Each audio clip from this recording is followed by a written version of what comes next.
Now, I talked about the media blackout on Bernie Sanders on multiple occasions. Since talking about it, I've been called a conspiracy theorist, a Bernie bro, on and on, right? For actually bringing facts to the table. Now, what are those facts? Well, for pointing out the mainstream corporate media has a bit of a bias against Bernie Sanders. For example, the Washington Post publishing 16 anti-Sanders articles in 16 hours, the New York Times stealth editing a pro-Bernie article and changing it into a hit piece.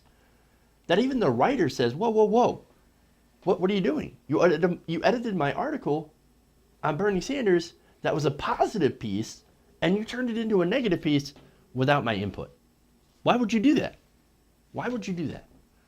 But not only that, you also had numerous other articles that minimized his wins in certain states by calling these states too white. And those are weird states, so I guess they don't really count. Now, of course, I'm not the only one who's noticed this, right? But apparently I've only noticed it because I'm a sexist Bernie bro whose opinion is automatically invalid, right? So I guess if my opinion isn't valid, let's go to someone else whose opinion is. Amy Goodman. Look at what is happening today. Let's look at Super Tuesday 3. You had major coverage here at CNN, at MSNBC, at Fox, all the networks, of course, all through the night as the polls are closing. You see the concession speeches and the great victory speeches. You see Hillary Clinton, Ted Cruz, Kasich. You see Donald Trump.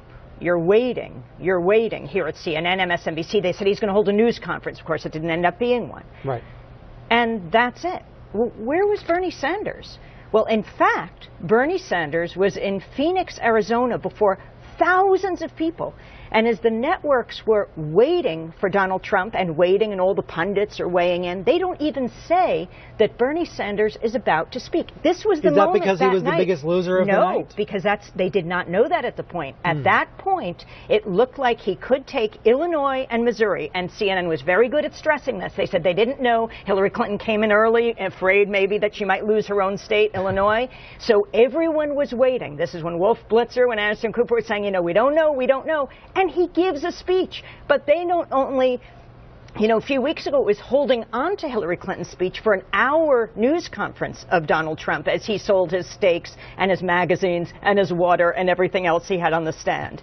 This time, they didn't even record and show afterwards Bernie Sanders. He was completely absent. But it's not only the networks. The Washington Post, March 6th to 7th, they have 16 articles in a 24-hour period against Bernie Sanders. And the recent New York Times story, the New York Times, a positive story recently about Bernie Sanders, record. Candidates should get tough coverage, the coverage. No, there was a positive story. They did a positive story, and in a very stealth way, it was edited ultimately to be a negative story. The public editor wrote a column about it and everything. What a Bernie bro. Listen to that Bernie bro. How dare you point out facts, Amy Goodman? How dare you? Now look, she makes a good point about Trump, right? Now Trump's actually gotten more media than even Hillary Clinton. Since starting his campaign, he's received $1.8 billion of free media. Now, of course, a lot of it's negative, right?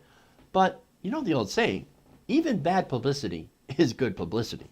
Now, I want to get into some of the numbers here on Trump. According to the Tyndall report, Trump has been covered for a total of 175 minutes on cable news networks since the start of his campaign in June 2015. Meanwhile, Hillary Clinton, to be fair, has only had 60 minutes of coverage, while Bernie Sanders has had just 44 minutes of total cable coverage. Now, additional analysis from the GDELT project shows that Donald Trump has had a combined 354,517 media mentions, saying his name, talking about him, talking about his policies, etc., on TV, media mentions since June 2015, when combining coverage from 9 different networks. That is way more time than even Hillary Clinton, who was mentioned 195,384 times between January 1st and March 16th. Bernie Sanders, however, has had not even half of Hillary Clinton, her coverage. He got a total of 87,245 total mentions. Now, why is this important? Why the Bernie Bros? Why are us Bernie Bros whining so much about media coverage? Why do we got to cry about it? Well, this is why. I think it's very important to understand the media manufactures consent.